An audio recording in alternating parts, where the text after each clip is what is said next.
Local organizing committee, Dr. Mrs. Bello, for the hard work and the commitment that they have put to make sure that this event takes place. I don't want to bore you with the of a library in the life of a university or the life of a community. I am one person who has benefited tremendously from libraries that are provided not only in our schools, but in our communities. As a young man, during my secondary school days, I remember vividly that we had a library in Kafanchan, the public library.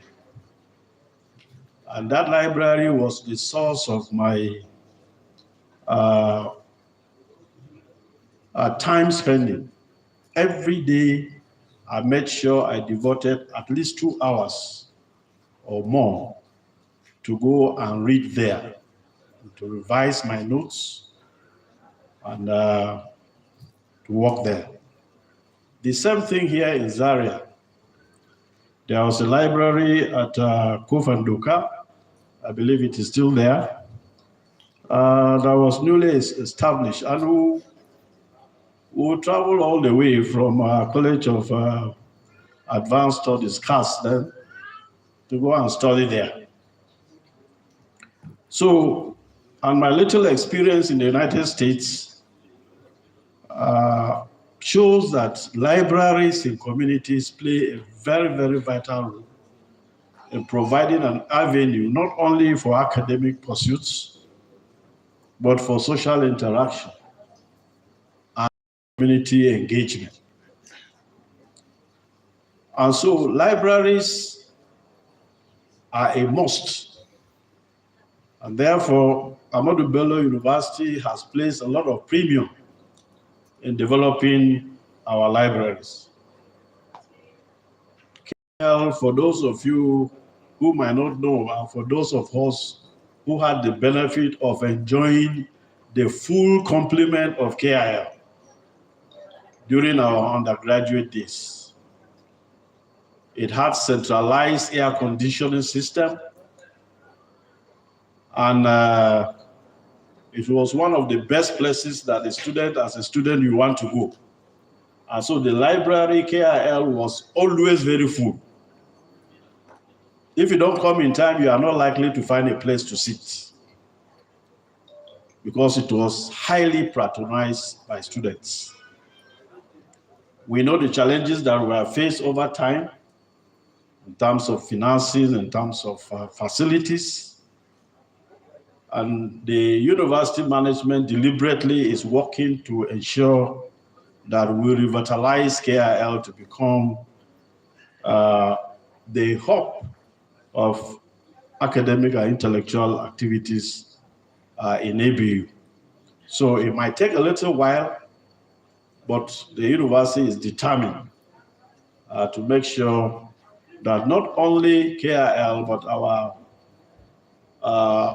library complexes across the various departments and faculties are properly funded, they are properly equipped with the necessary infrastructure, and especially these days with all the ICT facilities that they require for the utilization of our students, staff, and members of the public.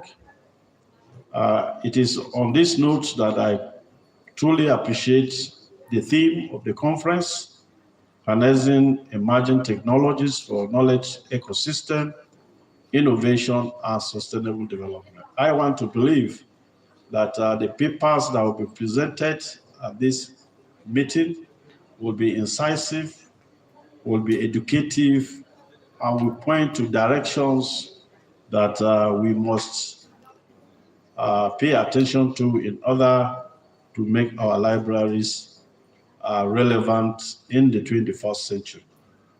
On this note, again, on behalf of the Vice Chancellor, Professor Adam Mohamed, I want to declare open, and I wish all the conference attendees the very best. And I hope that at the end of the day, we are not just going to hear words, we are also going to see actions. So thank you, and God bless us all. It's you and I, because the library is not a vacuum, is it? It's not a vacuum. People are driving the activities in the library. And these people, who are they? If you know who are they, what are their information literacy issues? Because there is a saying, you cannot give what you don't have. Are the librarians equipped in terms of information literacy skills for them to help others? How do we help? We must understand that digital transformation is here to stay. Not just to stay, it's advancing every minute. Then we must try to understand digital divide. Are we technology inclined? How many of our libraries are fully automated here in Nigeria? I have some statistics, but I don't want to talk about that. How many libraries are fully automated, are digital libraries? Which library across our tertiary institutions, both first generation and new generation university, that you can sit at the comfort of your home and access the resources in that library? How many? Which is in line with the theme of the conference. Now, the issue of internationalization. What do we mean by internationalization? Internationalization is a concept that is talking about looking what is obtained elsewhere, across borders, across the seas, and then try to see, to compare and contrast from what you do and see the gaps and try to bridge them. To be able to practice in contemporary standards. Now, what do we see libraries as? Are they not community centers? In those days when we were young, any activity in terms of orientation, even national orientation, when we were young, we used to call it majigi. Those videos that are shown, I can still remember the one video that is talking about the harmful effects of smoking. It was being shown in the libraries, using the then modern technologies of projecting things like that. So it's a community center where people are expected to always be there. But the question here is, how many of our libraries see people, especially public libraries? Then, libraries definitely support SDGs. SDGs means Sustainable Development Goals.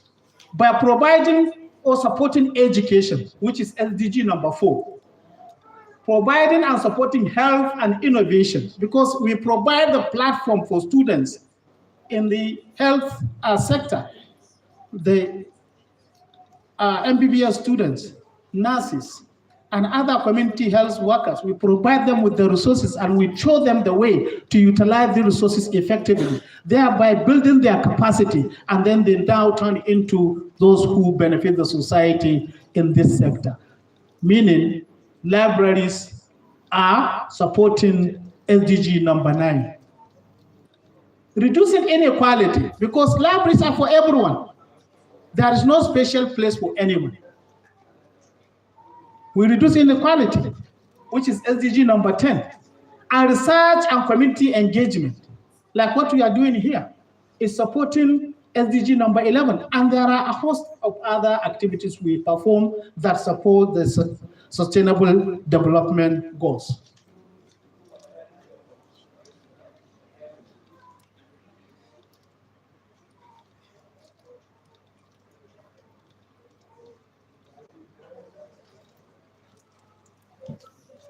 Sorry.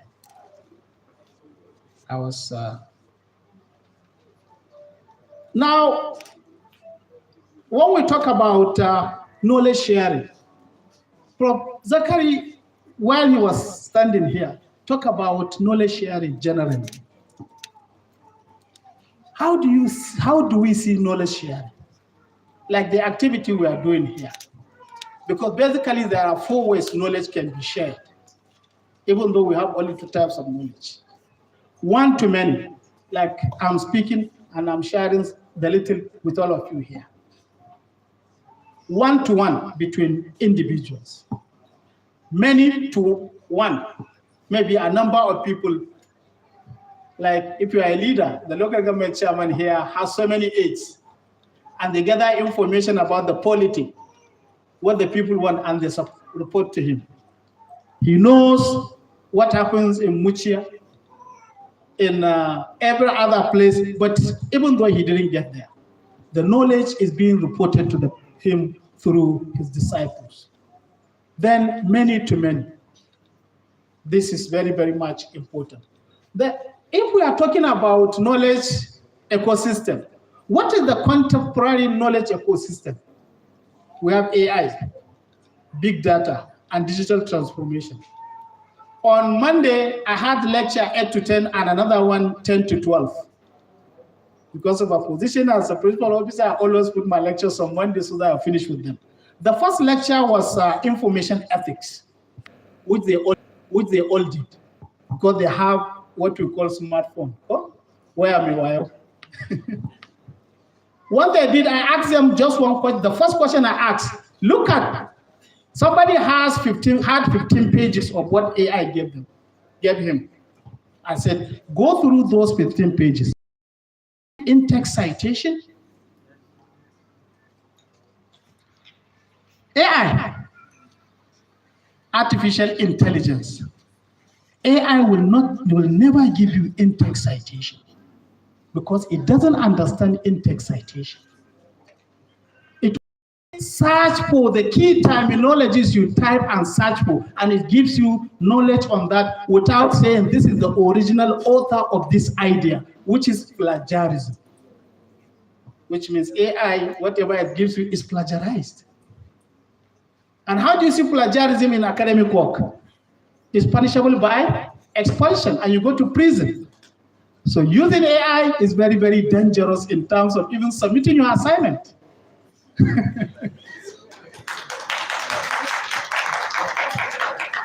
Students, try that. You won't see any in-text citation when you search for anything on AI. Meaning you are just packing people's properties and presenting them as your own. You are a thief. And at the end of it, the AI cannot also give you references. These are 2 key issues in terms of plagiarism. Despite the fact that you will see in my dissent, there are no citations, is because they are bullets. Just some main point, but at the end of it, I have some sources that I read and got some ideas to represent here. If AI is there, big data is there, digital transformation or digital platforms are enormous. There is an implication. And what is the implication? Redefined information access. We have to redefine how we access information. We have to master the way we should. In those days, we have Nokia 3310, right? What do we do? smartphones. How did you transform from using Nokia 3310 to using? It's information literacy. You are advancing. The same way we used to go to the library to browse through the library catalogs, today we use OPAC. It's the same ideology, the same thing. Libraries are not places you just go there. And there is a recreation, we know, but they are, I'm passing you. Libraries as laboratories for innovation. Do we agree? They are laboratories for innovation? Because all we require in whichever field we belong to, the resources are there for us to explore and make whatever impact we want to impact, depending on the functionality before us. And through that, we have access to vast resources and services, which is a plus. Entrepreneurship, entrepreneurial opportunities and creativity support. The libraries very much do that.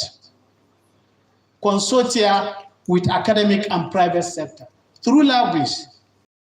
Just on Monday, we received our last batch in my university of our accreditation of 28 programs this year. Do you know that the first thing they ask for when they come to the library and they go to an e-library is how many databases have you subscribed to? And today you know the value of database, you know the cost. What we did in Katsina is Omar Musa Yar'Adua University, Al-Qalam University, Federal College of Education Katsina, Hassan Usman Katsina Polytechnic, Federal University of Dusama. How many institutions? 5. We all subscribe to different databases, but we share our resources together. Whoever comes to Umar Musa Yar'Adua University will see we have 5 subscribed databases. So also if you go to FUDMA, FUDMA will have 5 subscribed databases, which is what? A plus. What does that mean? Consortia. Consortia with academic and private sector. This is one of the roles of librarians. We must be innovative. Time go? Yes. I was talking to Prof. Zakari. When they tell me that it's 15 minutes, I say, I don't know how to summarize things. Thank you, but I will rush now. This is a lady librarian. Try as much as she can to help a student through her assignment using technology. Is it not a motherly role? And that is who librarians are. Libraries driving sustainable development. ICT as tools for advancement in libraries. Lifelong learning support. When we say lifelong learning, it means people are equipped with the basics that will give them the advantage of advancing and navigating the sophistication of any emerging ICTs in the society. There is also socioeconomic equity and overall successful SDGs. My conclusion is there are challenges, we do have them, enormous. That is why in my life, I don't see problems. I've never seen a problem since I grew up. I don't see I see challenge. Whatever I see, I believe it is meant to be overcome. So as a human being, as a rational person, as a positivist, you must see challenges, never see problems in your life. Because problems are unattended challenges that manifest to become problems. So when you have a challenge and you try as much as you can to solve them, you won't have any problem. That's why I don't have problem. There should be partnership, like what I said between our universities, advocacy and support, which like what we are doing now is advocacy, and that we need support from government, local government chairman. Support the library under your local government. I can see you are putting some notes. Yeah. And at the same time, these SDGs are championed by governments, right? A better way to support SDG is through equipping and making our libraries better places and training our librarians.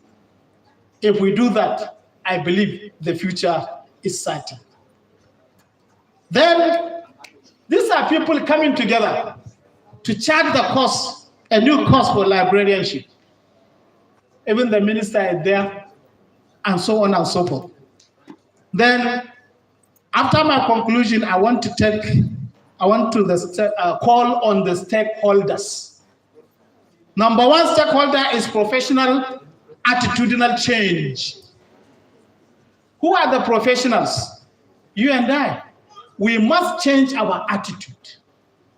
If you go to our libraries, sometimes I feel sorry when I go to some libraries and see the attitudes of our librarians in there.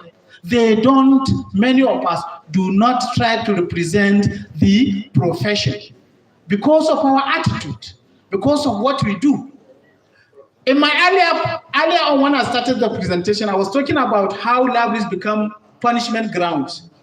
We also contribute as librarians. Sorry, is this my last slide? Then we require government support. Training and development is key. Public enlightenment. The other time one student was asking me, sir, when we are in hostel, it's a lady. We are sometimes shy to say that we are from the Department of Library and Information Science. I said, the problem is from you. So why should you say because you don't know what you are doing? That is just it. You don't know your salt. Equip yourself with everything. Huh? Are all Nigerians scammers? But when you go international, they say Nigerians are scammers. And so many other things. Are all Muslims terrorists? If you allow people to label you, it's your own problem. Consortium, public, private, and government. And one important thing is this, revitalizing grassroots culture. I know there is a saying, if you can't beat them, join them. The social media is there, we know. But what I do, for example, is in every course I take in my university, there is a WhatsApp group for that course. Student can ask any question and I will answer the best I can. And others too can contribute to whatever topic. And every day, I throw a certain concept or a topic in the group for people to be discussing. And I'm following to see how many people are participating, and that I allotted some marks for that participation. Discussion on WhatsApp. I know Oma is there, she knows that she was one of the, yes, it's very, very important. These are some of the things I said. These are my references. If you can check them. Thank you for listening. May God bless all of us.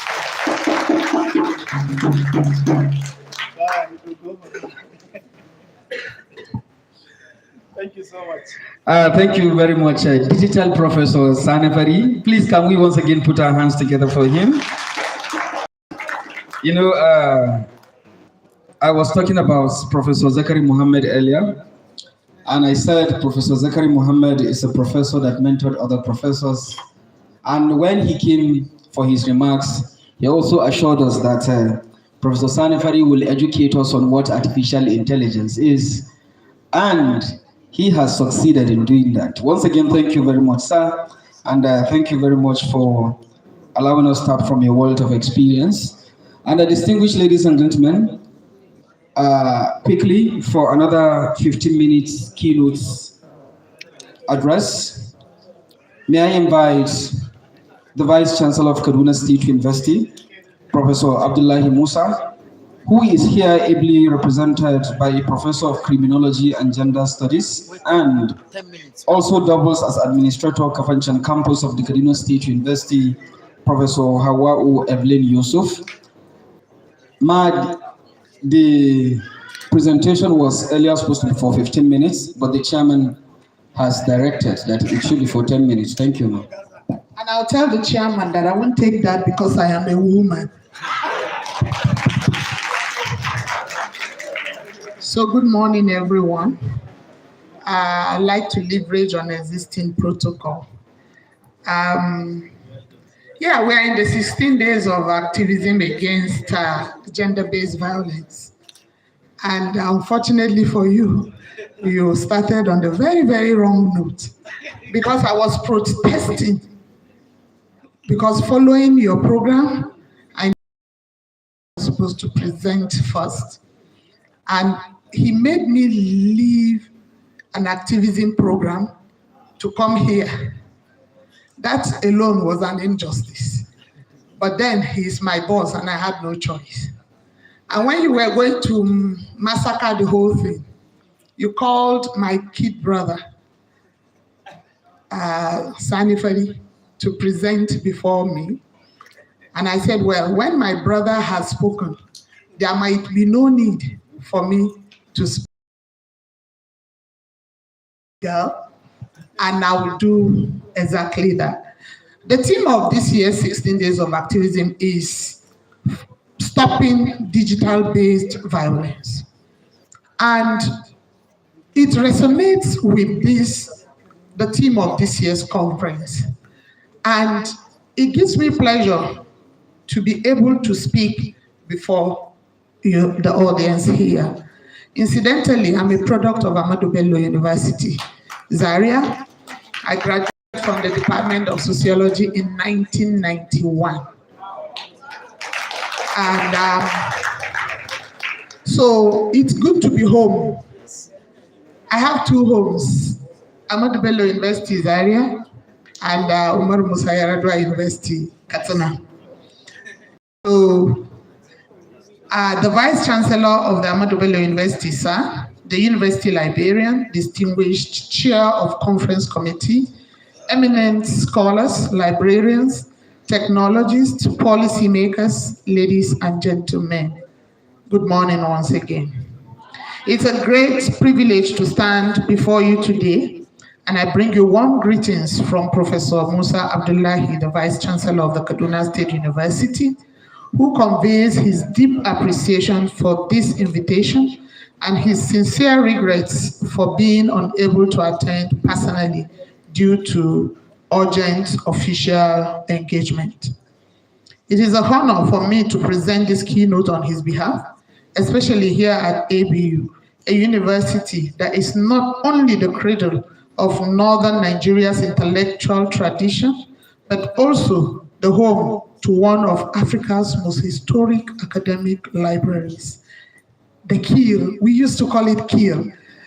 You know, when we came into ABU, we just say Kiel. You have not gone to Kiel. You have not gone to Kiel. In fact, at that time, we did not know the full meaning of the KIL. So that, yes, Kiel. And actually, when you go to Kiel, if you do not concentrate, you will only waste your day and leave empty-handed. But then it gave us robust opportunity. In the days when you could read, in the days when learning on your own was very, very important. I'm not saying that people don't learn anymore, but then there was a difference in the type of learning. The ABU Library Complex has for decades shaped scholarship, preserved knowledge, and inspired innovation across the region and indeed our country. Today, we find ourselves in a world where knowledge has evolved from something scarce to something very abundant, and you need to choose which one resonates with you.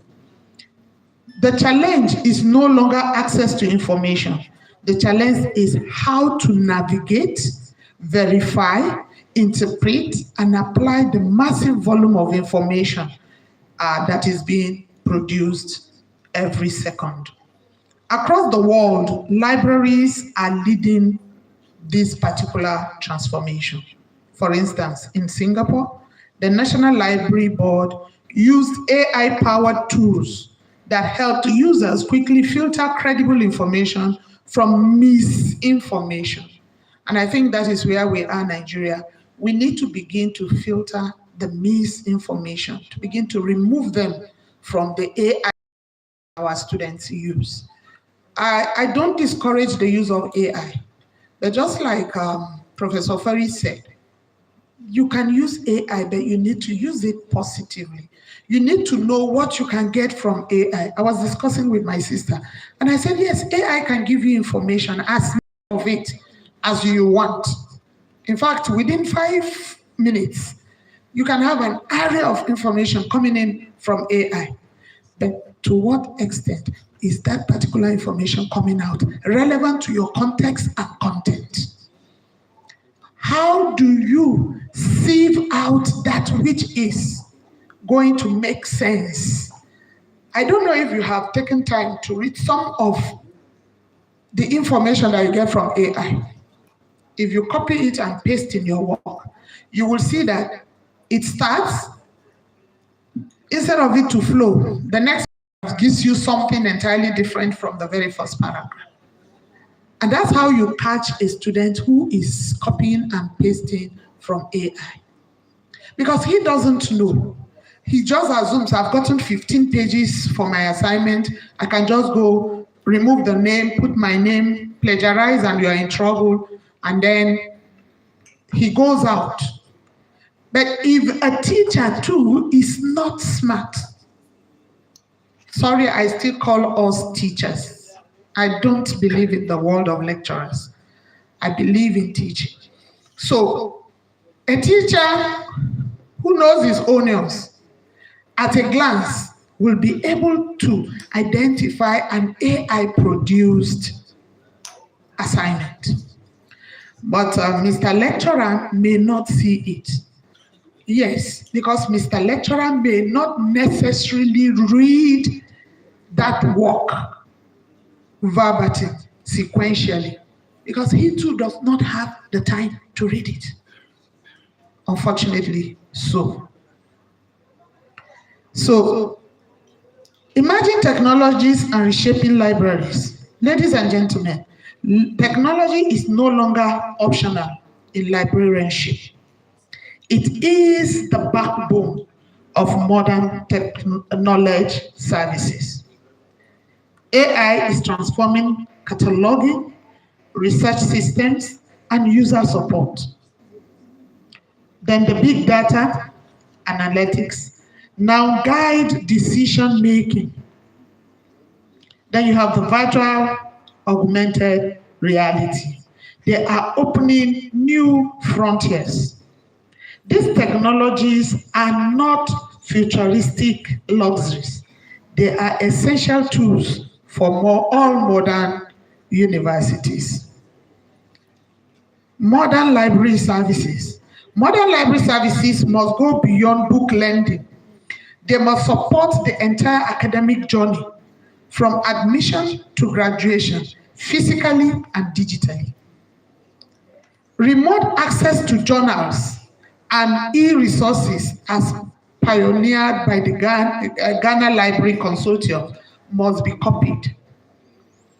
Smart curriculum systems like the RFID technologies in Qatar, virtual consultations and reference services, research support tools such as Zotero, Mendeley, plagiarism detection platforms, and data management systems must be embraced.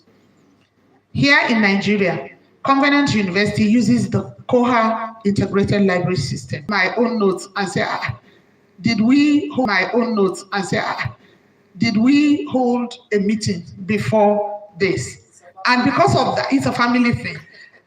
Incidentally, I don't think, maybe I should take a course in library science. It's possible, I could still do it. So he has spoken about the knowledge ecosystem. So I'll just skip in for want of time. Then I want to talk about libraries as catalysts of innovation. Because in most cases, people think the library is just for you to go read your books, get information, and then you are out. But globally, libraries now support innovations directly. In Nigeria, the University of Ibadan Library regularly organizes digital literacy workshops. We do the same at the Kaduna State University. Thanks to our Please don't tell my Vice Chancellor. We call him digital VC. Because with my VC, everything has gone digital. Everything. You just don't have a choice. If you're not a digital person, you cannot work with Musa Abdullahi. It's just not possible. So ABU is uniquely positioned to develop a library innovation hub that supports students' entrepreneurship in agriculture, ICT, and the creative industries. So I challenge the Vice Chancellor here, and I'm sending this message to the acting university librarian that there is the need to create your innovation hub within the library setup. If you like, as what Aduba answer Akasu. After all, Akasu is a baby born by Ahmadu Bello University, because you find our majority of us who are teaching in KASU are from Zaria, then Ahmadu Bello University, and like that. So we agree that we are your babies, in fact, grandchildren, not direct children. So libraries contribute directly to several sustainable goals. Professor Fori hammered on SDG 9, but please check SDG 4, SDG 16, SDG 17, and you will realize that the library has a direct link to these 4 sustainable development goals. And if you do that, you will be doing well. Now, you know, when COVID came in 2020, for some of us, work had to stop. But for some of us, it brought out our efficiency, because before COVID, some of us had already gotten used to teaching virtually. And so for some of us, it was no big deal. But for a lot of us, it became a problem. Now, these are some of the lessons that came with COVID. The pandemic revealed the urgent need for digital transformation. And at the University of Toronto, 90% of the library consultations moved online. At Unilori and Unilab, librarians quickly adapted to remote service models. In Zaria, ABU students relied heavily on digital access to lecture materials and resources. These lessons are clear. Libraries must be hybrid, they must be resilient and digitally ready. This is a compulsory thing. There are a lot of challenges that face us in the academia, especially here in Nigeria, because the internet, even when you use your money to purchase, it is never available. And unfortunately for you, it expires at the end of the month. So it is resource wasted. But we need to completely work on this. So what are these opportunities ahead? And I'm trying to round up. 1, there's the need for us to look at EIFL, which provides international funding to support library digitization. That's the Global Digital Skills for Africa. We need to look for open access movements that are reducing barriers to scholarly publishing. We need to also, ABU can lead Northern Nigeria in forming innovative partnerships that drives digital research and educational excellence. And I say ABU because I see ABU, hello sir. I've not even taken 10 minutes. I'm watching my timing, so just take your time.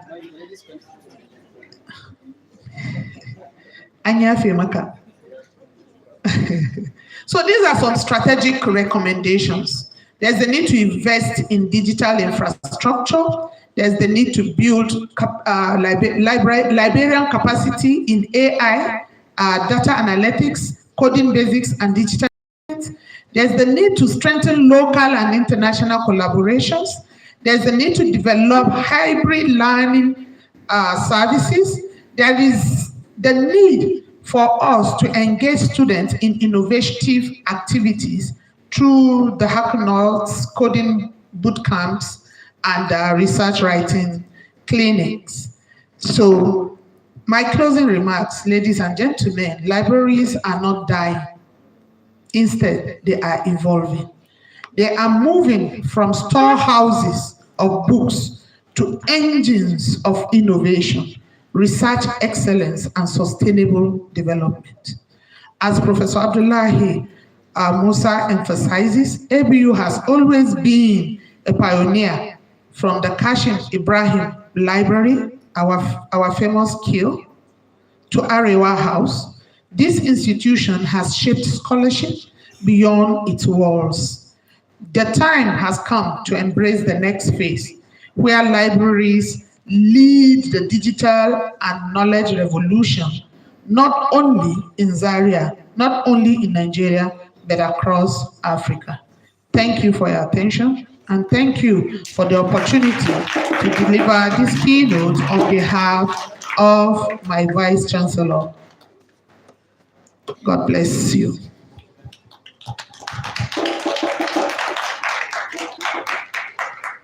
Thank you very much, the Vice Chancellor, Kaduna State University, Professor Abdullahi Musa, ably represented by Professor Hawa Eblin Yusuf. The Vice Chancellor is also one of our own, and I'm sure all the ideas set up in council were gotten from ABU. And like you said, man, ABU has always been the pioneer, and we will continue to be the pioneers and pace setters in Nigeria and beyond. Once again, thank you very much for that keynote speech. Quickly, with the permission of the chairman, we move to the next keynote address. And the next keynote address is to be delivered by the Director of Distance Learning, Professor M.B. Muazu. But before that also, there is going to be a brief citation of Professor M.B. Muazu, and may I invite Mr. Oche Joseph for that brief citation, please. Thank you.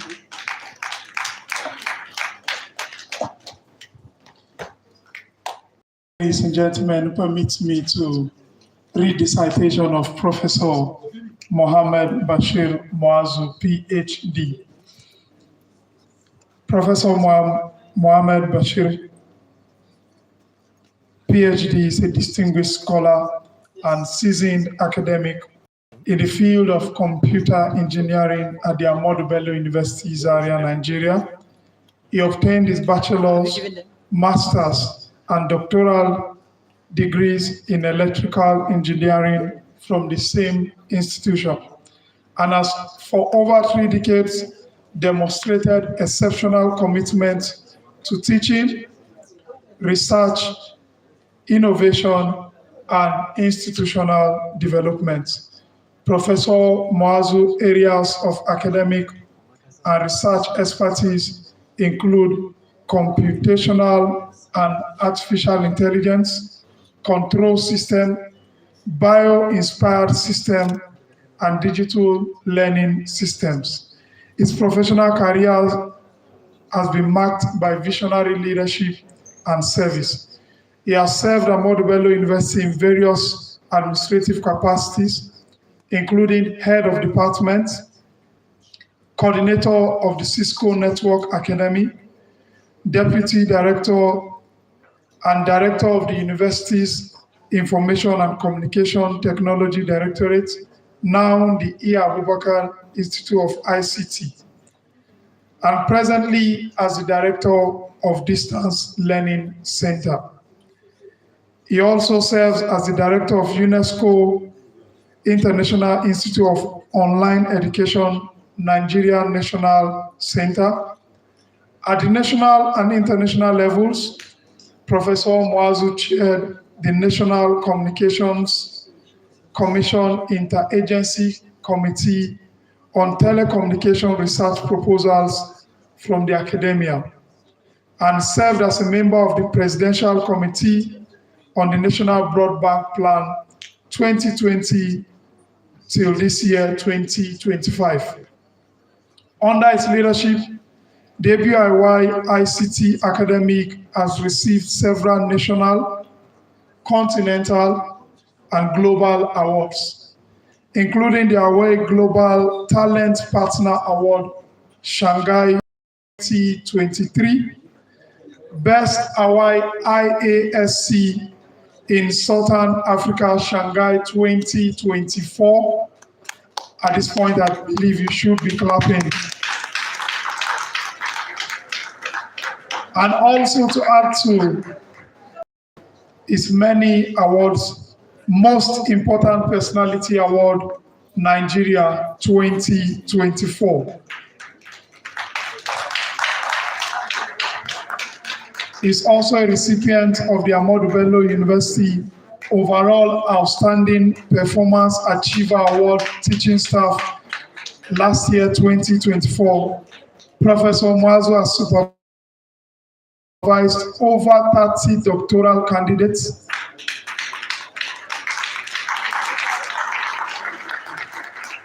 and over 60 MSc candidates, and published extensively in reputable international and journal conferences. His career exemplifies differ from the position taken by the previous presenters because by background, I'm an AI person. Yes, and so I'm not naturally a librarian, but I'm also going to wear that cap because I'm an honorary librarian.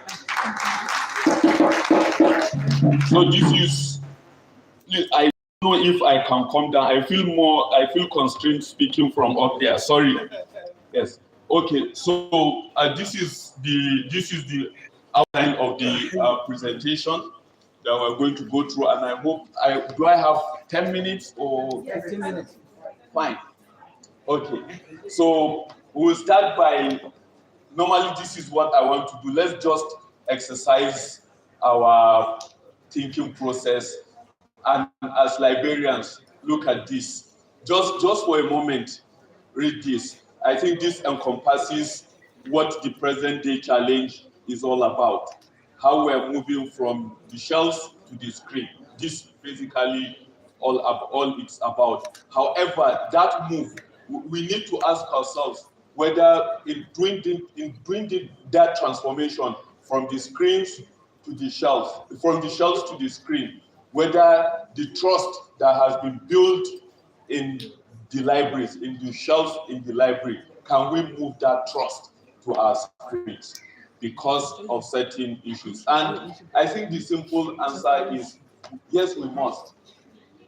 We must move that, we must do that transformation. It's very important, and I think the previous speakers have reiterated that fact. However, there are challenges that we need to be able to address in doing those things. So those challenges will be challenges of accountability, challenges of transparency and explainability, and all those issues which everybody that does. I know I heard Professor Sani talking about information ethics. It's also very critical in terms of also AI, because I also teach AI ethics. So that's why from an ethical perspective, so when for standard ethical reasons, with the coming of AI, we have the fifth. Those ones are the autonomy, beneficence, non-maleficence, and justice. And the fifth one that comes with AI or those human technologies will be explainability, because for whatever we do, we must be able to ensure that our AI systems are explainable. Because in the library system, especially when AI comes into curation in the library, we need to be able to understand why it's making a certain recommendation for you. I can have an AI tool that will require me to make a recommendation for a student as to what text is best fit for what he's looking for. When whatever text is recommended. So that's why explainability became very critical in terms for AI systems. And so one of the challenges that has arisen with AI in the library system is when we are scaling up the intervention of AI in library systems, one of the challenges will come with integrity issues. But what are those things that will happen with in terms of AI and what AI will actually do? AI will enhance efficiency. AI will enhance personalization, because then with those AI tools you'll be able to make recommendation or curation of library resources, and also be able to make personalized recommendations based on users' peculiarities.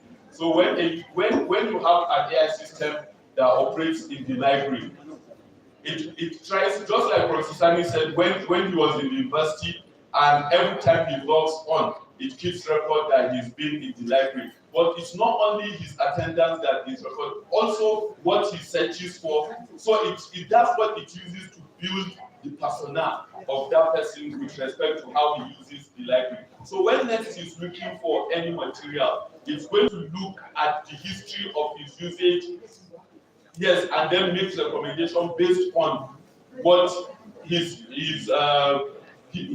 browsing history and library. So those are those kind of things that the brain will do. However, with those, irrespective of those things that that AI will ensure in the library, there's also the issue of the integrity threat, because these are where the ethical issues come in. So the first issue will be integrity. When any AI tool makes a recommendation to any user, one of the first problems will be when there is any question as to the integrity of that recommendation. And the next thing will be equity. We also, I know I saw it in, I think both the previous speakers had also raised those issues, but one of the things we also want to be very careful about in terms of AI intrusion into transforming library is also about equity and fairness. And equity and fairness will also look at the issue of inclusiveness, because you also do not want a situation where you are introducing AI into library and you are going to further exacerbate digital divide, maximize the benefits of it. So that's also one issue that we need to be careful about, the equity threat and then the privacy threat, because then all these AI systems are continuously mining your data, your private or public information. So just like it happened with, and all those information about how many times it's attended and all these things it does, those data are being mined. So what we also don't want to happen eventually is we don't want the library systems to become data brokers, where they're mining people's data and will end up making those data available to third parties. So those are some of the kind of threats that we need to be careful in terms of how AI permeates into the library system. This is just an example of one of those threats to do with integrity. It's something that happened I think 2 years ago. Look at this journal surface and interfaces. Look at its numbers in terms of impact factor and so on and so forth. But look at, and this is an Elsevier paper, and I don't know maybe in the arts, but for those of us, Elsevier is one of the leading something. But you see, look at the first sentence, the first statement in that article. You know, obviously this is an AI. So whatever it is, these researchers, everything about the paper will be correct. And maybe because of language, maybe I am sure they are all Chinese. Maybe they just asked AI to do a very befitting introduction, and you see the first thing, yes, we could help to do, and this is Elsevier, and so this Scientific America were the ones that had to challenge, and Elsevier had to make a public apology, and they don't know how how they missed all the review process. Missed the first sentence is not something that is hidden somewhere in the text. The first sentence of the publication. These are integrity issues. These are realities of the challenges that will come with AI. So one of the things that we need to do in order to, because we are moving from the shelf to the screen, is we have to engineer trust in our AI systems that we're going to deploy in the library system to transform our libraries to AI-powered libraries. And there are three pillars.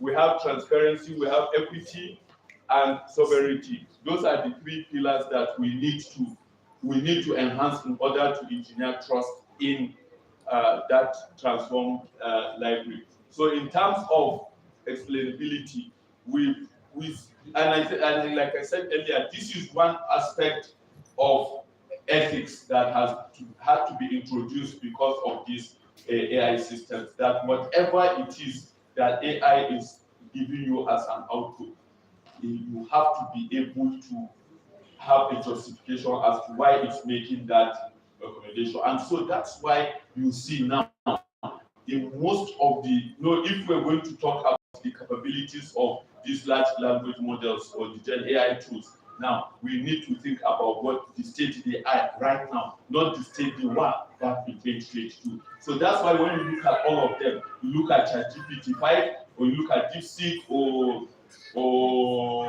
Gemini or any of them, you see that they simply have more features now than they used to have previously. So you can even have options where the search, whatever you put in the search is going to give you, is going to be search based on web.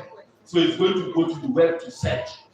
There are also possibilities that you give it the information, you give it some indicators or some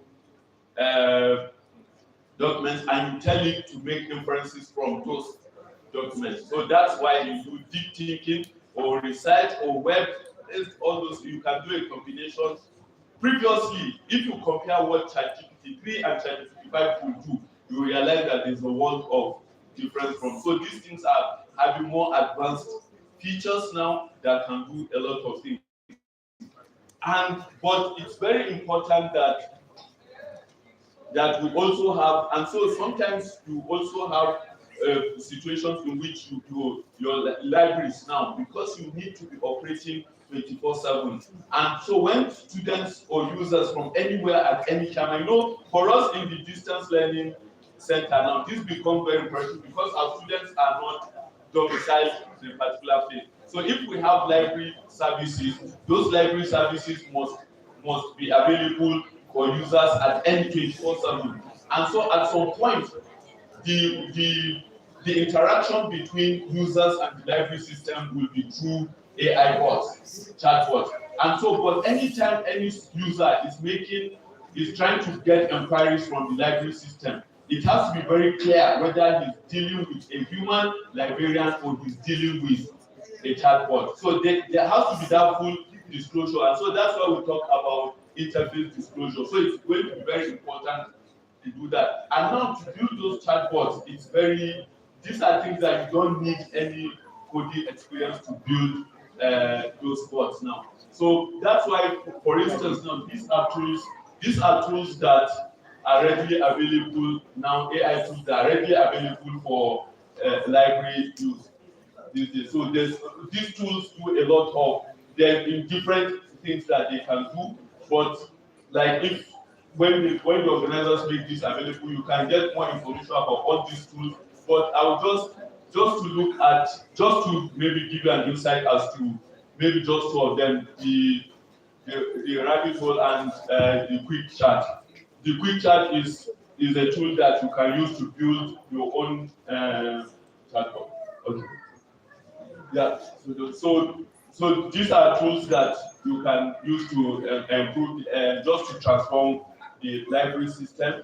Then the second pillar is on algorithm equity and fairness.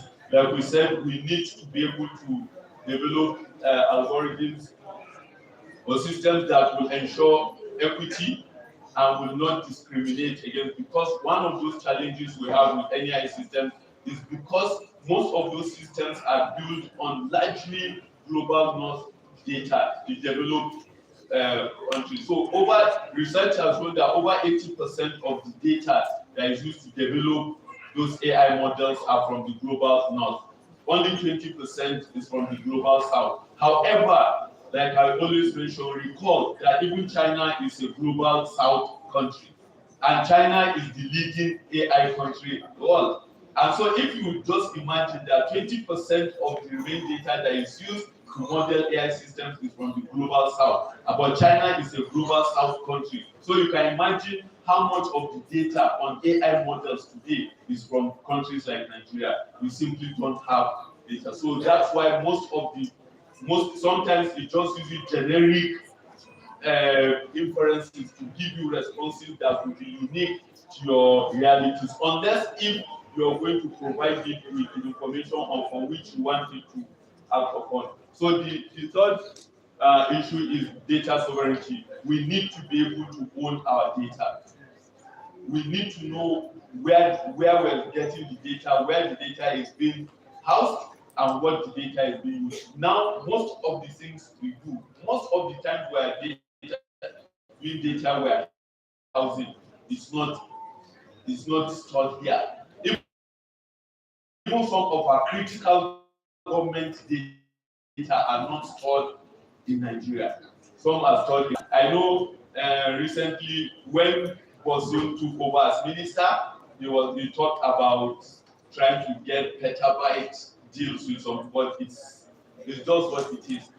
Yeah. So now we ask, as we try to bring down the human element. So now with all these things that AI is promising, does it indicate the end of the human librarian? I've always said no, and I think it has been said here previously. It doesn't mean what it means. What it means is that the librarian has to evolve. It's no longer, the librarian can no longer be somebody who is just dealing with keeping books and just doing this cataloging, because everything that you can do today in the library, cataloging and everything, you have AI systems that will do it and do it better than you. However, the librarian must now be skilled enough to be able to determine what kind of tool the library should use and why the library should use that, because he has the competency to understand what this tool does and what the other tool doesn't do. Because when the university management, for example, or any owner or layer of a library wants to deploy AI, you will ask the librarian, what do you recommend us to use?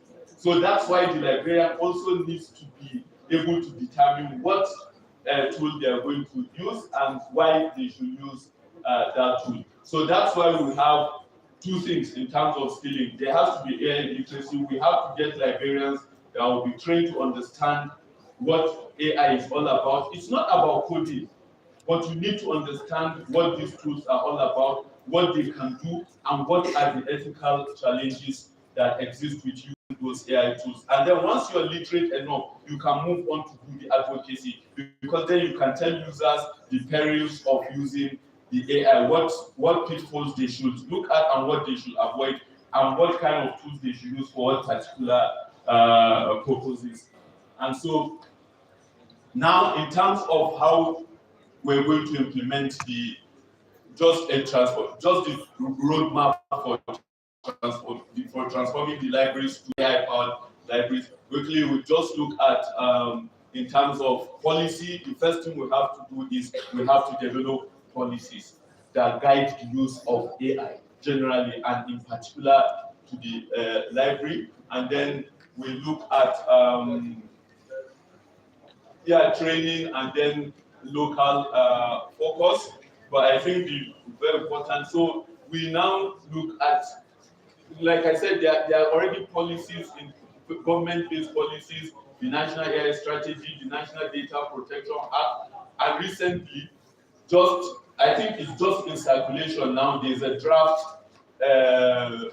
responsible AI use policy that has just been developed by a team of AI experts in Nigeria for the Nigerian university system. I think it's in circulation now in universities for them to make final comments. There was some stakeholder interaction last week in Abuja, But this, and so you see, the whole of chapter 6 is on privacy, and these are some of the issues. But the whole idea of this is just a policy framework which universities can now take and domesticate, considering their own realities. So, like we said, it's for us to, in conclusion, we need to look at, it's very important that in doing this transformation to the AI-powered library, the librarians must look at themselves beyond simply keepers of books to become ethical officers, to become algorithmic curators, and so on and so forth. But most importantly, I will end with this quote to say, let us build the bridge from shelves to screens, hoping that, certain that on the other end, when we move from the shelf to the screen, that trust awaits us. Thank you for this opportunity.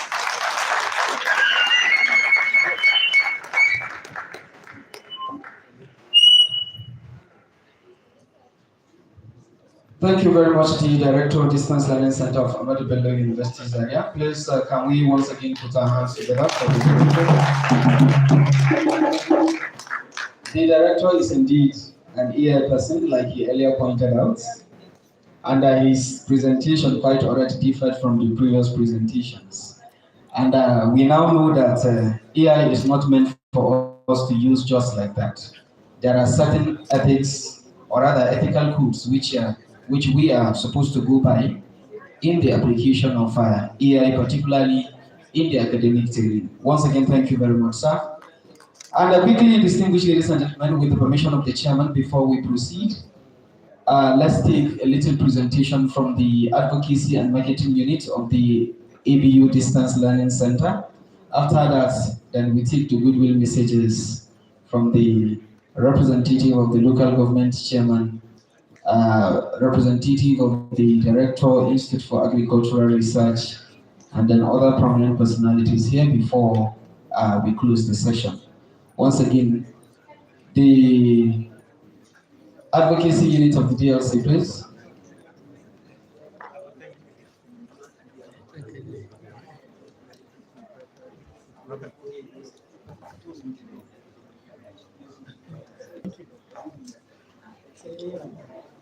Thank you very much, the MC, the Vice Chancellor, Ahmadu Bello University, Zaria, the Vice Chancellor, Kaduna State University,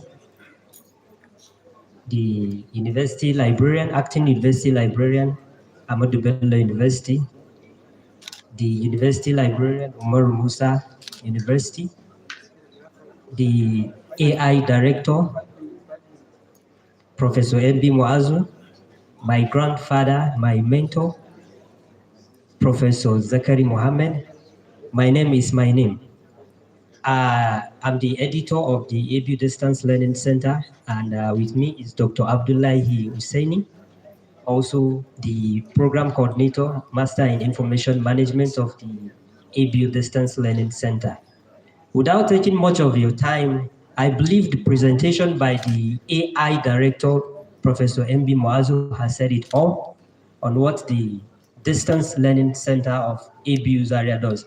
The MC said that the presentation by the director differs from other presentations earlier made, and that is what makes the ABU distance learning model outstandingly different from other models of distance learning institutions in Nigeria.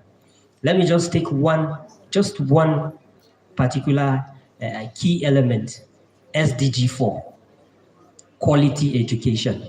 That is what makes ABU distance learning model outstanding and different from any distance learning in Nigeria. Caught me anywhere. This is not my own submission, but the submission by the National Universities Commission. This has keeps ABU distance learning above every distance learning institution in Nigeria by ranking by the NUC.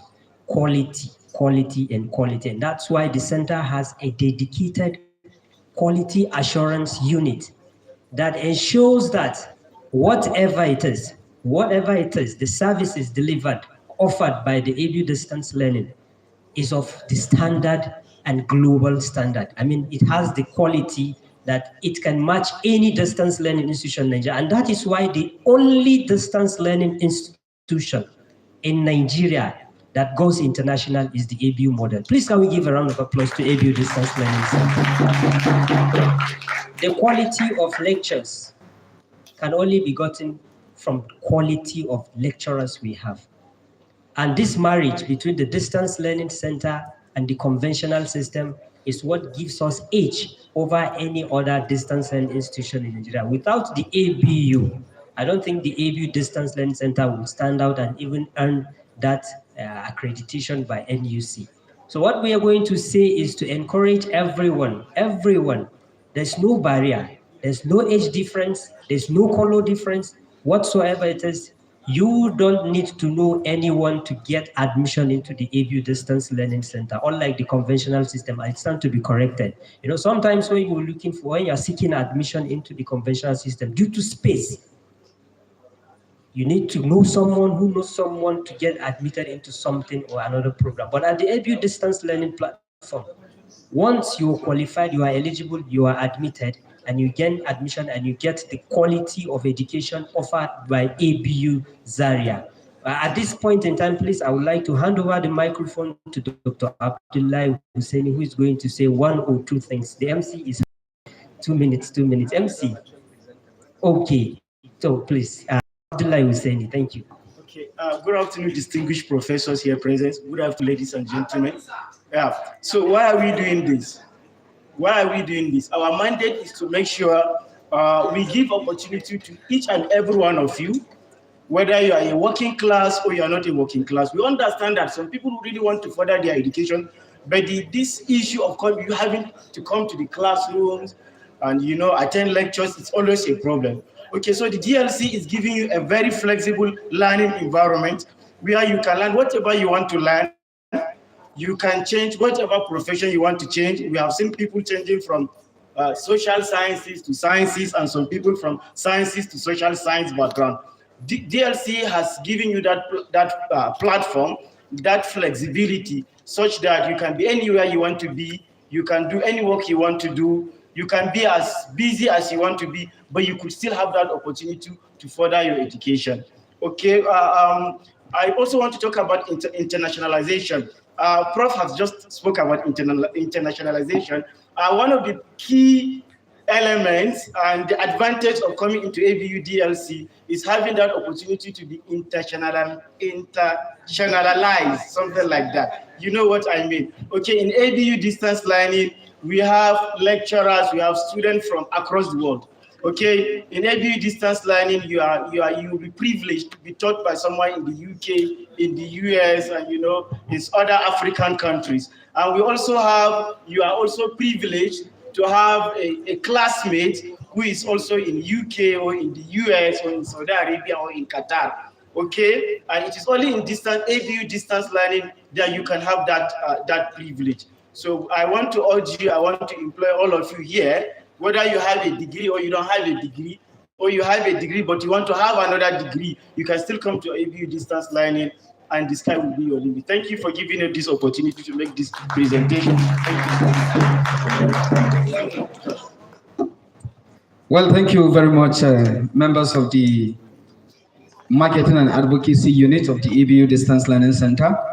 But quickly, sir, before we proceed, the first presenter said his name is his name. And I think it's now time to unveil the name, sir.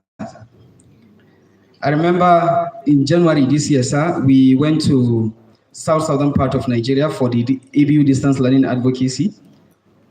He was asked by someone, I think in Asaba, what's your name? Upon mentioning the name, he said, who dashed you that name? Are you sure you are the real owner of that name? He said, yes. Do you know the real owner of that name? He said, yes, he's my mentor. Sir, his name is Zakari Muhammad. Yes, sir. His name is Zakari Muhammad. And coincidentally, sir, he's also a product of Department of Library and Information Science. So one of your mentees. And coincidentally, coincidentally also shares the same name with you. So, the chairman, sir, I have been reliably informed by the chairperson of the local organizing committee that we have a virtual presenter from the US that is waiting online. The person is not there? Okay, quickly then, in the absence of that, we take the goodwill message, starting with the chairman of the Sabongari local government, who is here ably represented by the secretary of the council, Alhaji Hassan Abdul. Please, can we also put our hands together for him? Thank you, sir.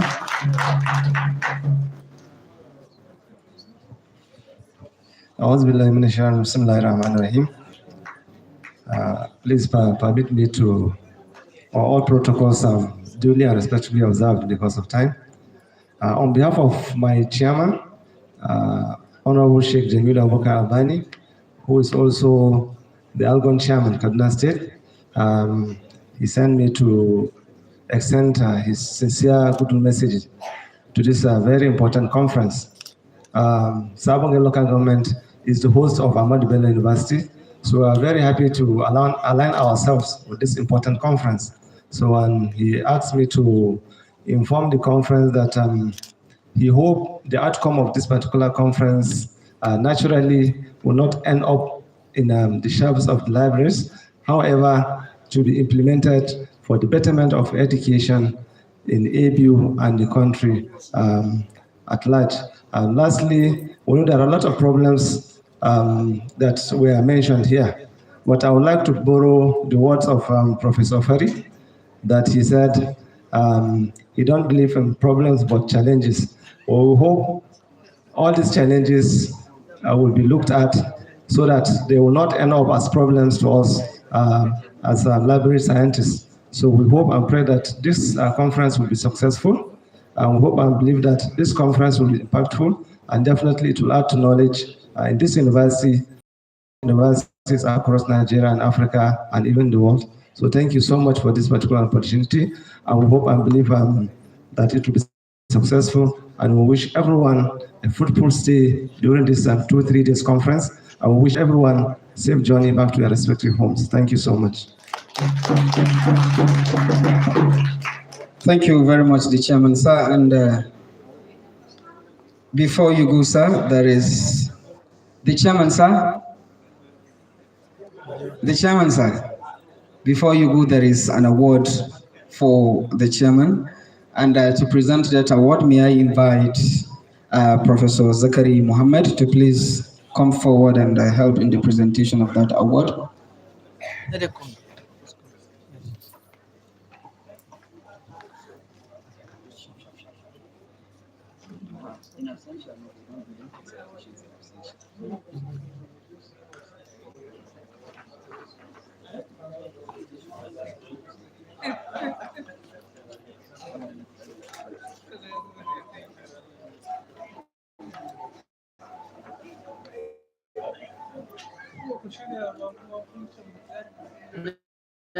Doctor, sir.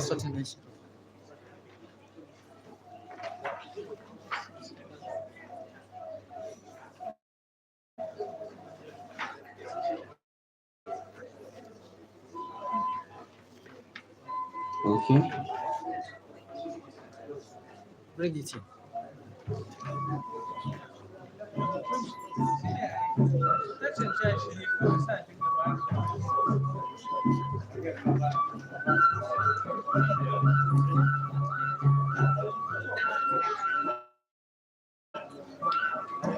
Zo nan. Hankali da hankali da.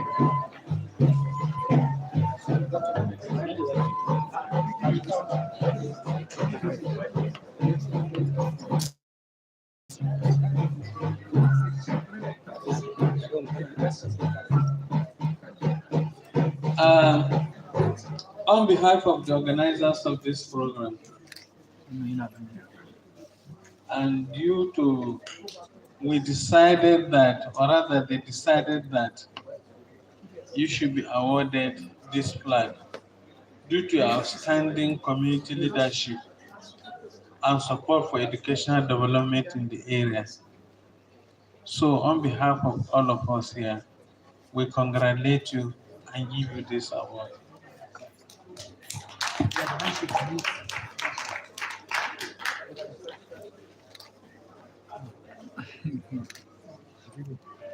Okay, the next awardee is the Vice Chancellor of Kaduna State University, who is here ably represented by Professor Hawa Eblen Yusuf. And to present that award, may I invite the Acting University Librarian, Dr. Abubakar Abdullahi Mohammed. This award, the organizers carved especially in recognition of his exceptional leadership, visionary academic stewardship, and outstanding contributions to the growth and transformation of higher education in Kaduna State and Nigeria at large. His dedication to academic integrity, staff development, quality assurance, and community engagement has significantly advanced the university missions and positioned it as a leading institution in this region. Congratulations. The next awardee is the Director of Distance Learning Center, Ahmadu Bello.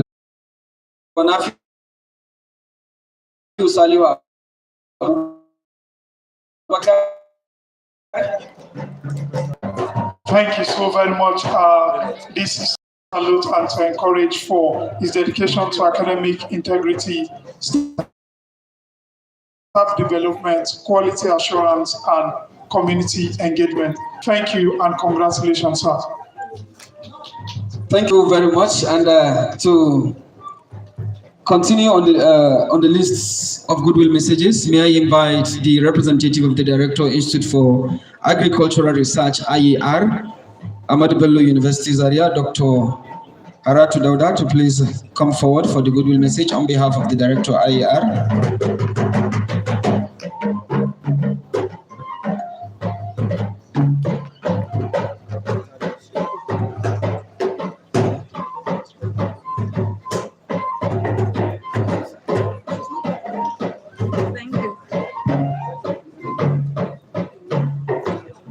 The Vice Chancellor, Acting University Library, Ahmadu Bello University, Zaria, other distinguished members of the high table, ladies and gentlemen, good afternoon. It's occasion.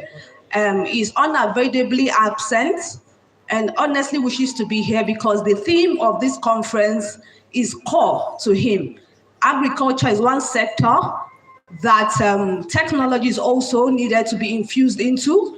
When we talk about precision agriculture, such that resources are not wasted and food security can be boosted. So he wishes you all a successful conference, and for the other days that are going to be, this conference is going to last, and wishes everyone a safe journey back to their destinations. Thank you so much.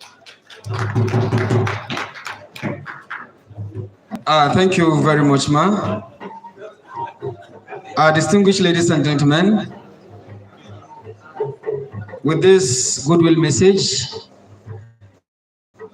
we are gradually coming to the end of the opening ceremony, but do not forget, after the close of this session, the plenary session continues.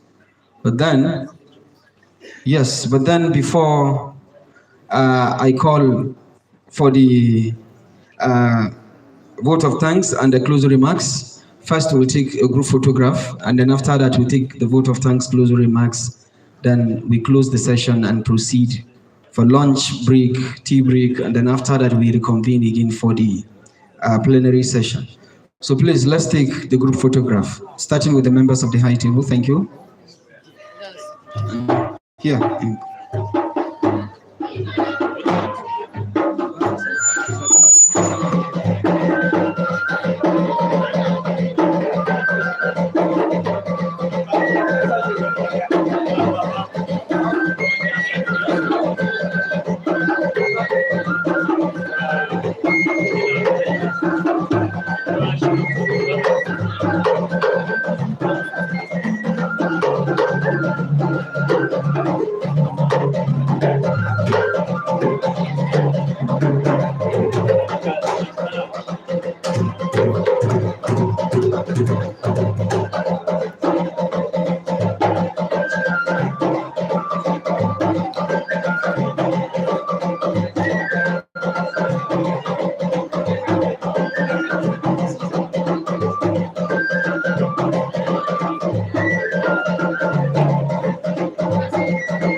Thank you very much. Please, the drummers, thank you. The drummers, thank you. Vote of thanks, Dr. Hussaini, please. You come quickly for the vote of thanks. Dr. Hussaini, vote of thanks. The Secretary of the Local Organizing Committee.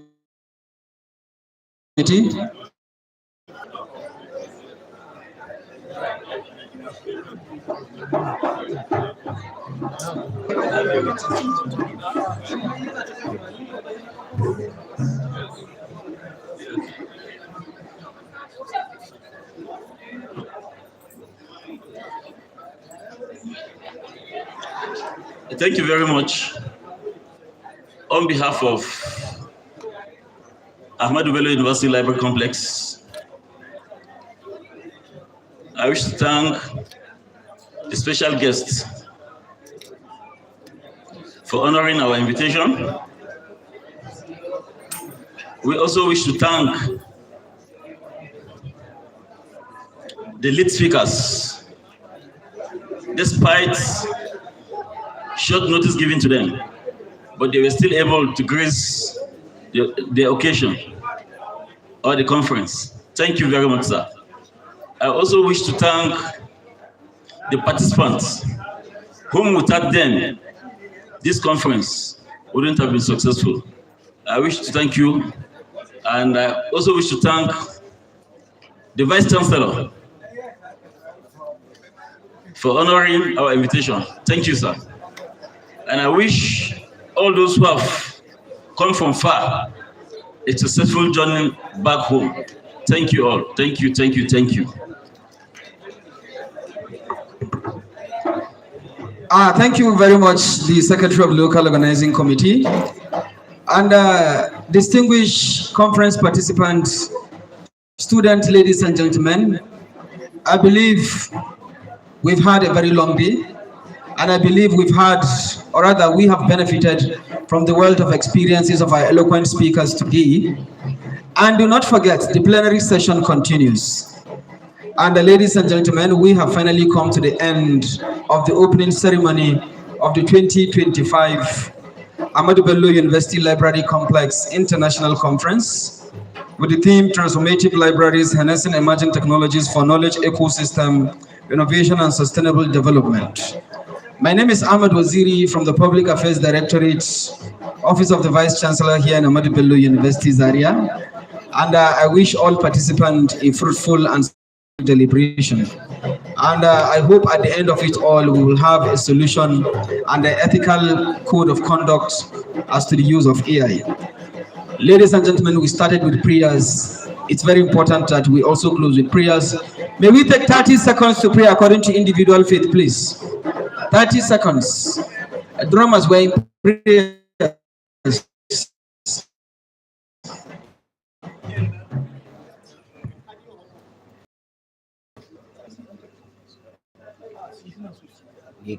The band, national anthem. May we all rise for the national anthem, please.